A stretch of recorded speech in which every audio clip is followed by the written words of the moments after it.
If your morning is straight, your day is straight.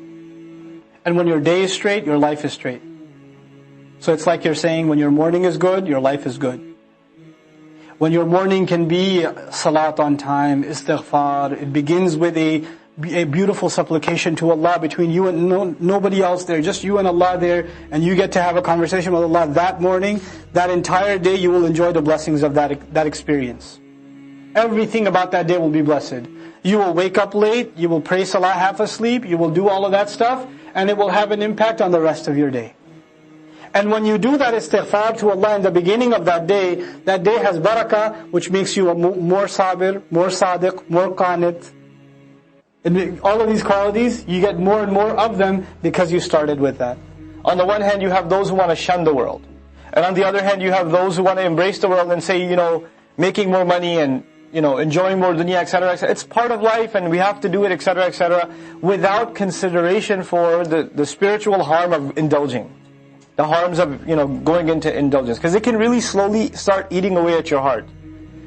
From personal experience, and I'm sure you've experienced this too, the more dunya we immerse ourselves in, even though Allah has made much of it halal on us, the more we immerse ourselves in it, the harder it becomes for us to be spiritually connected to Allah. It starts getting harder and harder. It gets harder to cry in salat. It gets harder to concentrate in a dua. It just gets harder. The more movies you're going to watch, the less Qur'an you're going to like to listen to. It's not a fatwa, it's just going to happen. That's just how it is. That's just how life is. So this balance is something one has to learn. وَالْقَانِتِينَ. And so those who are subservient. And of course, if this world has been beautified, but Allah has beautified the next world far more. He has beautified that next world far, far more. Then infaq is actually a key to strengthening one's faith in the afterlife. Why? Spending in the path of Allah, as I've described before, is depositing in your next life. There are some accounts and some investments like IRAs and things like that. You don't get to retrieve those funds until you're 59 and a half years old. Right? You're in your retirement age. Now you can retrieve those funds. Okay? Us spending in the path of Allah is essentially a retirement plan. That's essentially what that is. And the more money you put in it, the more you're looking forward to withdrawal day. If you haven't put much in it, then you're enjoying life now. But if you start putting money away, it's not money you have access to right now. It's not. But the only thing that consoles a person is, what? It's better for me in the long run. And you'll find people even in the worldly sense, there are people who just want the monetary benefits right now. They're not able to invest in long-term investments. They don't have that kind of patience. When the business opportunity comes in, it says, you're going to get the return on your investment in about 10 years. It's 10 years? No thanks.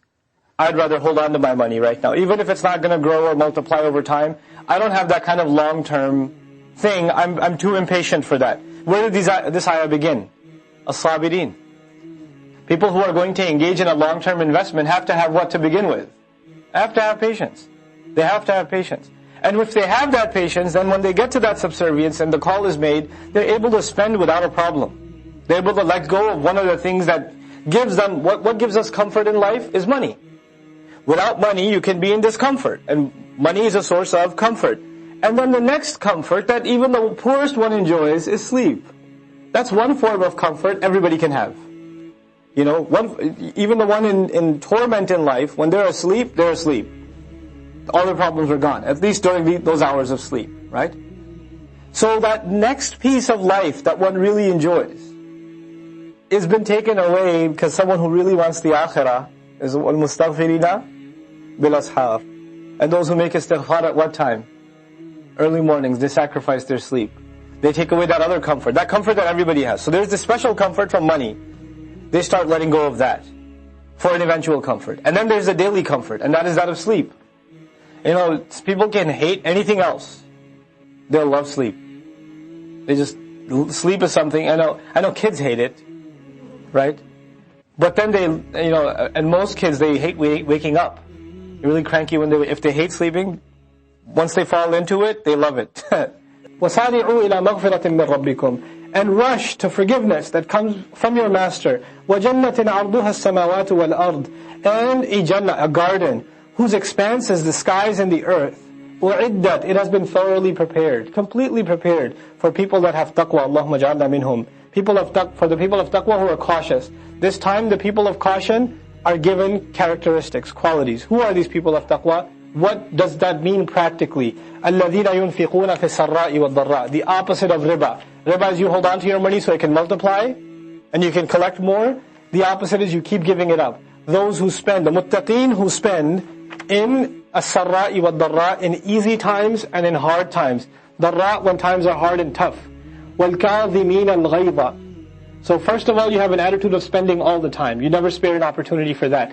The second is al-kazimin al-ghayz. Kazama can mean to swallow. One of its meanings is to swallow. But there's another meaning also. They say, for example, kazama siqa'a. A siqa is the container of water. When you fill it to the top and then close it, so no water gets out, but it's got to be filled to the top, that's kazama, to fill something to the top. Kazim or kazim is a person, they say is, or actually before that, kazm. Kazm, the word kazm, the ism, is actually for the nasal passage.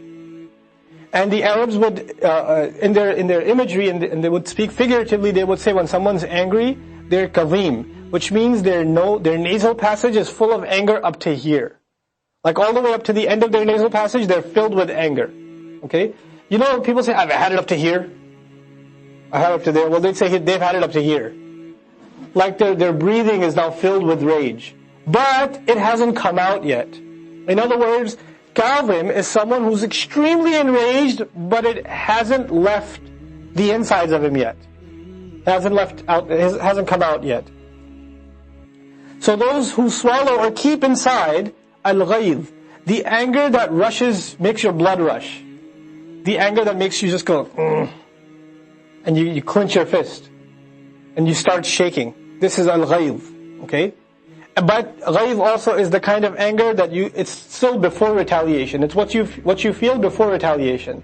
You could say anger is bad if you do something about it. But if you just sit there and you just make faces and just go grrr, then it's not bad. Well actually, if you do something about it, that's called ghadab. That's the kind of anger that's called ghadab. Short of that is ghayz. Ghadab is you're so angry, you're ready to do something, whatever it may be. Musa alayhi salam came back to his nation, ghadbana asifan. He came with ghadab. Did he do something? Oh yeah. Okay. Ghayz is you have rage, but you don't do something about it yet. Even that isn't a good thing. You can't even say, I got angry, but I didn't do anything. Allah is saying it shouldn't even. The people of taqwa, yes, they feel angry, but they have self-control enough that they're able to swallow it, not even let it show on their face. That's the kind of self-control they have on themselves. وَالْعَافِينَ عَنِ النَّاسِ. And those who lovingly pardon. Al-afu also means to not punish. It also means someone who was ready for punishment, you had the power to punish them, and you decided, no, it's okay. Clean slate for you. This is al-afu.